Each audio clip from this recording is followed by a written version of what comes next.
Something major just happened. In Washington, the government shutdown has reached a breaking point.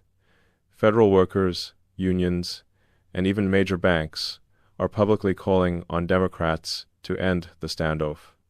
At the same time, in New York, a leading progressive candidate has seen his campaign collapse after being caught in a controversy that stunned even his own party.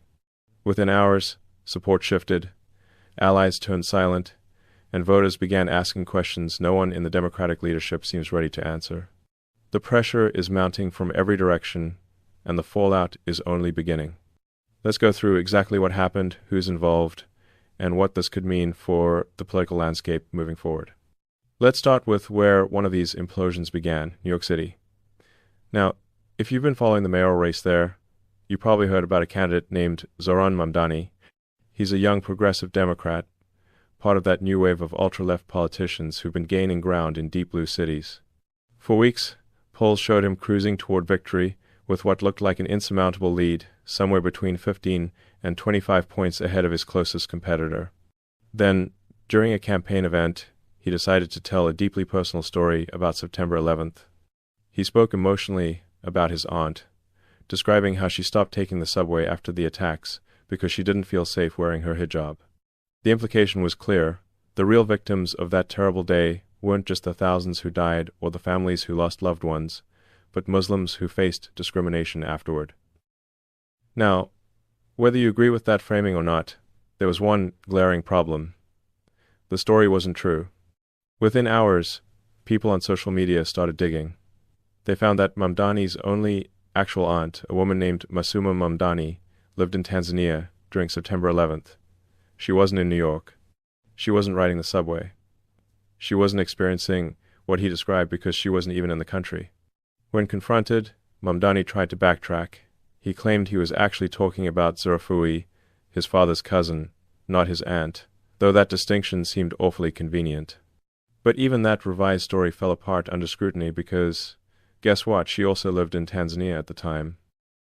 So here's a candidate running for mayor of one of the most important cities in America, and he got caught fabricating an emotional story about one of the most sacred and painful days in modern American history. Think about that for a moment. We live in an era where everything is recorded, where fact-checkers can verify details in minutes, where social media investigators can uncover inconsistencies faster than any campaign can spin them. And yet, he thought he could get away with it. But here's where it gets even more interesting. When people called him out, he didn't apologize. He didn't acknowledge the dishonesty. Instead, he accused everyone who questioned him of Islamophobia. He tried to turn his own credibility problem into evidence of bigotry against him. That strategy might have worked 5 or 10 years ago, but not anymore. Because something fundamental has shifted. People are exhausted by narratives that don't match reality. They're tired of being told that asking questions makes them bad people. And when a politician gets caught in a lie and responds by attacking anyone who noticed, it doesn't create sympathy, it creates backlash. And boy, did the backlash come. Andrew Cuomo, the former governor, who resigned in disgrace and is now running as an independent in this very race, absolutely dismantled Mamdani in their last debate. And I mean dismantled. He didn't just criticize policy differences. He went after Mamdani's entire record, his qualifications, his character. Cuomo pointed out that Mamdani had never held a real job outside of politics, that he'd accomplished virtually nothing during his time in the state assembly, that he had one of the worst attendance records while simultaneously voting to give himself one of the largest pay raises in the country, going from around $110,000 to somewhere in the range of $135,000 to $145,000. You've never run anything, Cuomo said. You don't know how to manage a government. You don't know how to handle an emergency. And you've literally never proposed a bill on anything you're not campaigning on. Shame on you. Now, here's the thing about moments like that. When they happen on a debate stage, they don't just damage the person being attacked. They reveal something deeper, a crack in the foundation that was already there. Mamdani's collapse wasn't just about one lie or one bad debate performance. It was about what he represented, a wing of the Democratic Party that has become so ideologically driven, so detached from practical concerns that even liberal voters are starting to have second thoughts. And that brings us to what Andrew Cuomo called the quiet civil war happening inside the Democratic Party right now. It's not on the front pages every day, but it's real and it's intensifying. On one side, you have the progressive, democratic socialist wing, people like Bernie Sanders, Alexandria Ocasio-Cortez, and yes, Zoran Mamdani. They want to fundamentally transform American society, embrace policies that sound more like European social democracies, and push cultural positions that prioritize identity politics above almost everything else. On the other side, you have the establishment, corporate Democrats, people like Chuck Schumer, Nancy Pelosi, and frankly, Andrew Cuomo himself. They're more pragmatic, more willing to compromise, and generally more focused on winning elections than on ideological purity. For a while, these two factions coexisted relatively peacefully.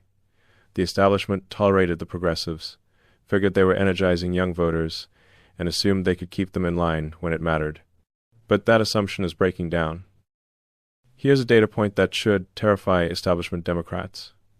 Recent polling from NBC shows that roughly 2/3 of Democratic voters now view socialism favorably.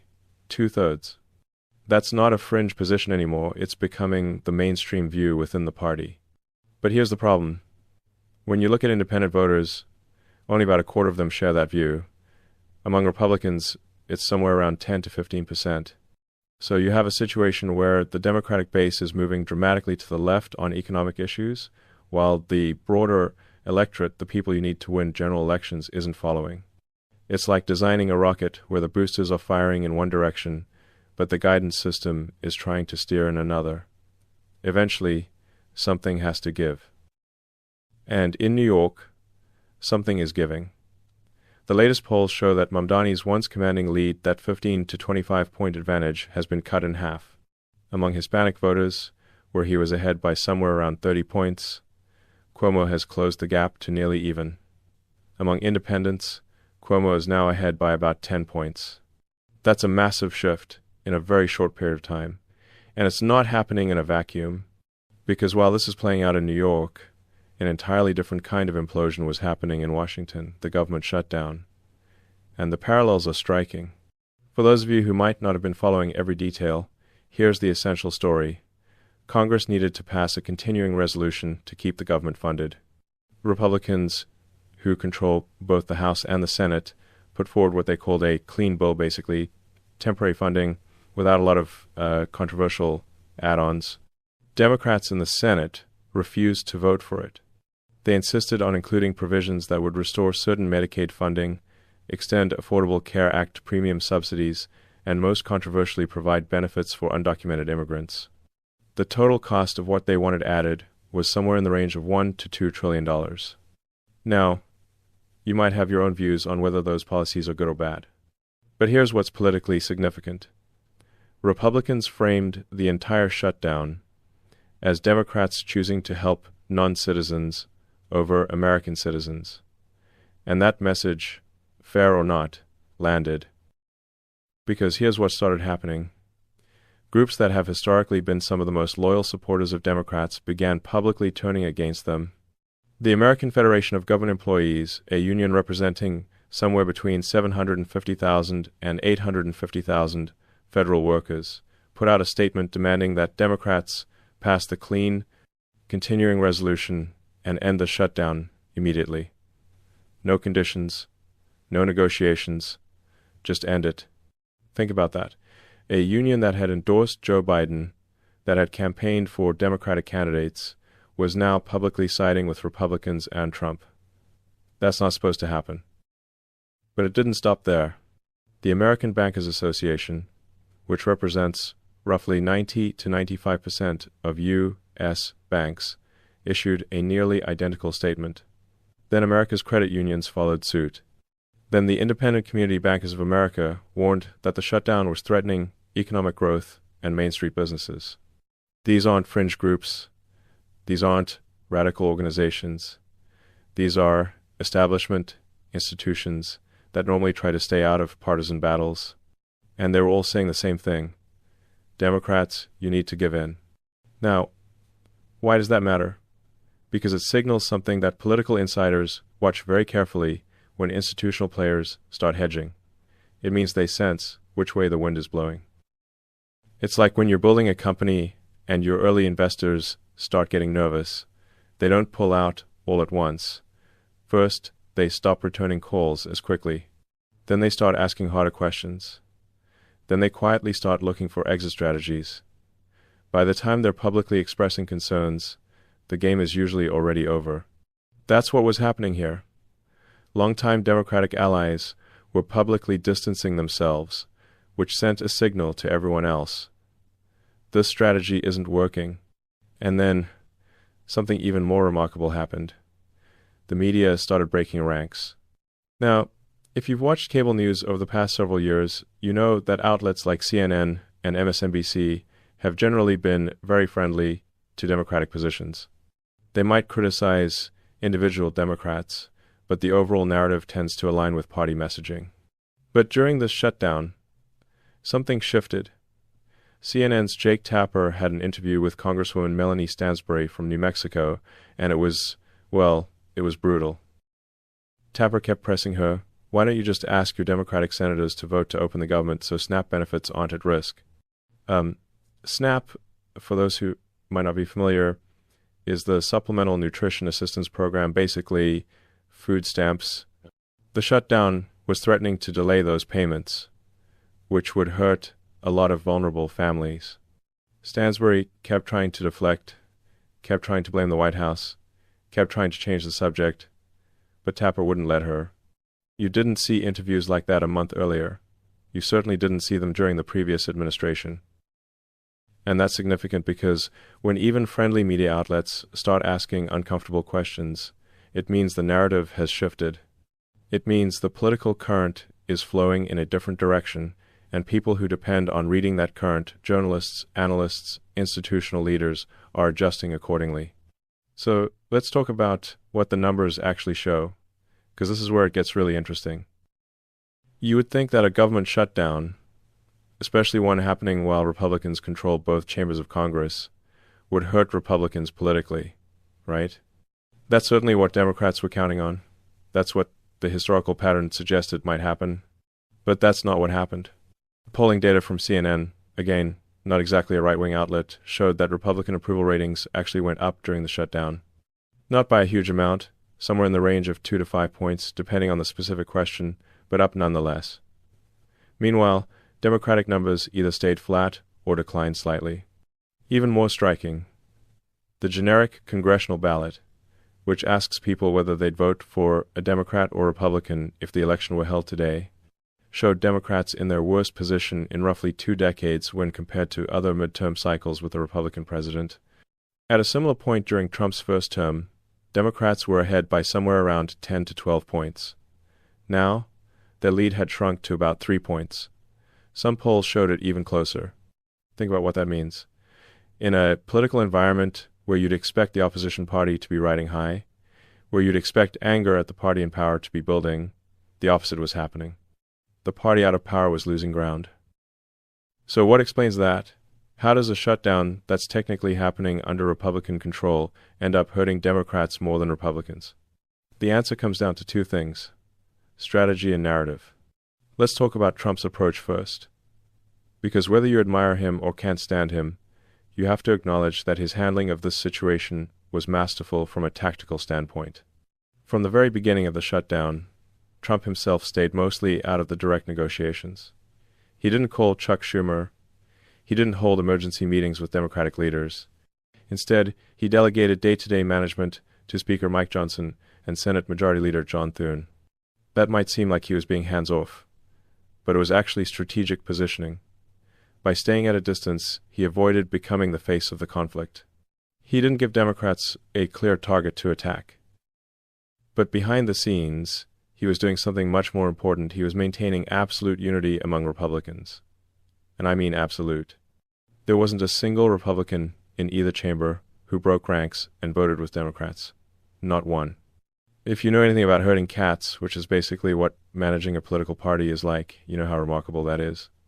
Republicans are famous for infighting, for breaking into factions, for having members who go rogue at the worst possible times. But during the shutdown, they held together like a solid piece of steel. Now, how did Trump do that?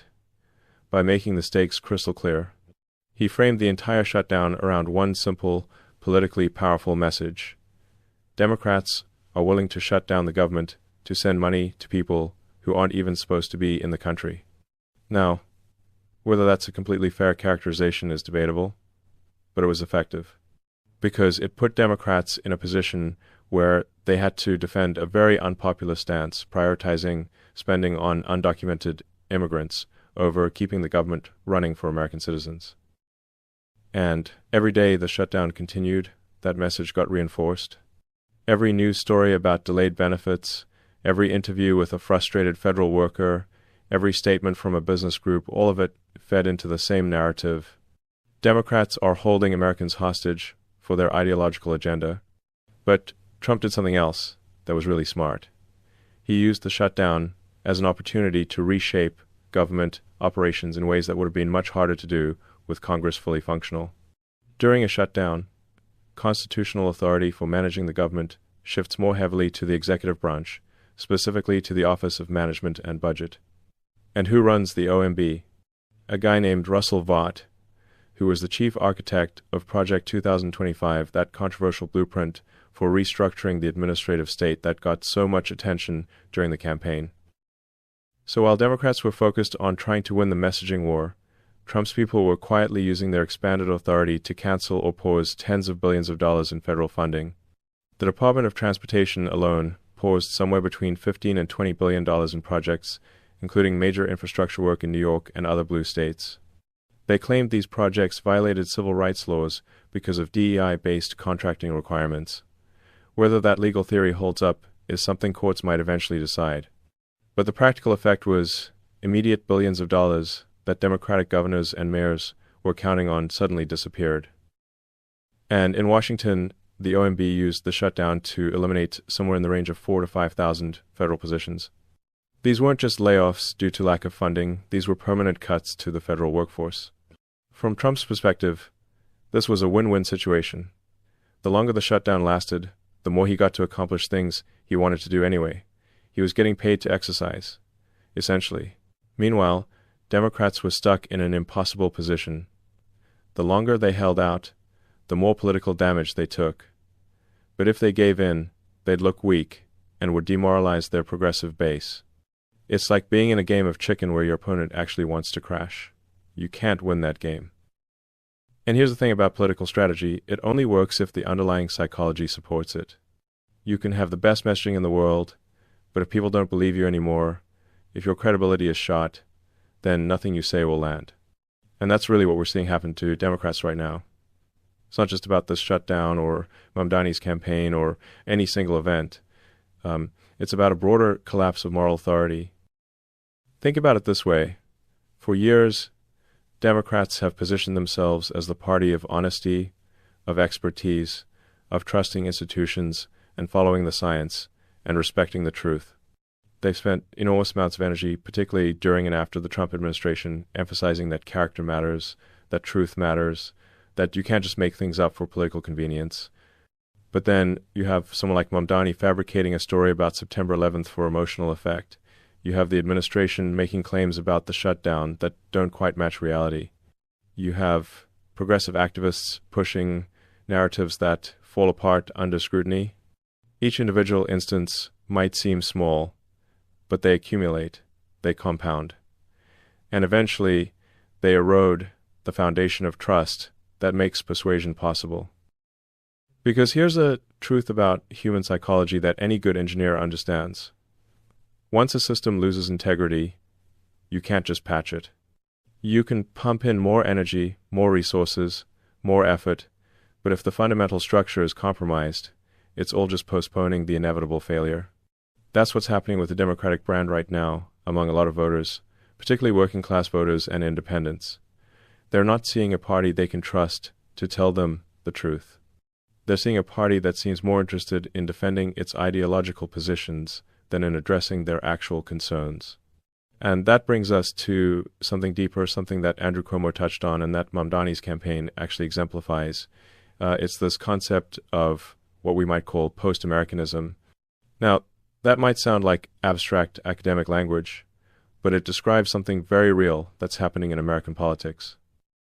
Traditionally, our political debates have been between left and right, liberal and conservative, Democrat and Republican.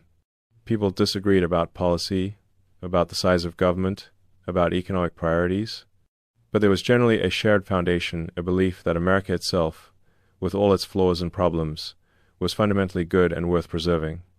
But increasingly, particularly on the progressive left, that foundation is crumbling. There's a growing sentiment that America as it has existed is fundamentally unjust, that its institutions are irredeemably corrupt, that its culture and traditions are rooted in oppression. So the debate isn't really left versus right anymore. It's becoming American versus post-American. It's between people who want to reform and improve the country we have and people who want to fundamentally reimagine it as something entirely different. And you can see this playing out in really concrete ways. Take immigration. The traditional debate was about how many immigrants we should accept and through what process. But now it's increasingly about whether American citizens should even be prioritized over non-citizens. Mamdani's campaign was built partly on this idea, so are the positions that led to the shutdown. Or take religion and culture. It's not just about separation of church and state anymore. It's about whether America's Christian heritage is something to be acknowledged and respected or something to be actively dismantled and replaced. You see this with Mamdani talking about mosques versus churches, about centering the Muslim experience of September 11th rather than the American national trauma. Again, you can have different views on those topics, but what's significant is the underlying framework, one that sees traditional American identity not as something to build on, but as something to overcome. Now, here's why this matters politically. For a while, this post-American wing of the progressive movement was successfully incorporated into the broader Democratic coalition. The establishment figures, your Schumers, your Pelosi's, they made their peace with it. They figured they could manage it, use its energy when helpful, and moderate it when necessary. But something's changing. The progressive wing is starting to assert independence. Mamdani hasn't endorsed the Democratic governor who endorsed him. Progressive members of Congress are increasingly willing to buck leadership. The Democratic Socialists of America are building their own organizational infrastructure. It's like watching a booster rocket separate from the main craft, except in this case, both pieces need each other to reach orbit, and they're separating too early. But here's where it gets really interesting, because this isn't just a Democratic problem. What we're actually witnessing is a much larger realignment that's happening across the entire political spectrum, not just in America but around the world. And it's being driven by the rise of populism. Now, populism has become kind of a dirty word in a lot of circles. Media elites use it as a synonym for dangerous demagoguery. But that's not quite right. Populism, at its core, is just the belief that ordinary people should have more control over the systems that affect their lives, and that entrenched elites have failed them. And you know what? On that basic level, populism is winning because it's correct. Think about the last 25 years. We had a financial crisis caused by reckless banking practices, and the bankers got bailed out while regular people lost their homes. We had endless wars in the Middle East that accomplished nothing except destabilizing the region and costing trillions of dollars and thousands of lives.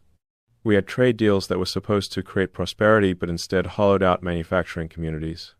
We had immigration policies that were supposed to be temporary but became permanent, changing communities without their consent.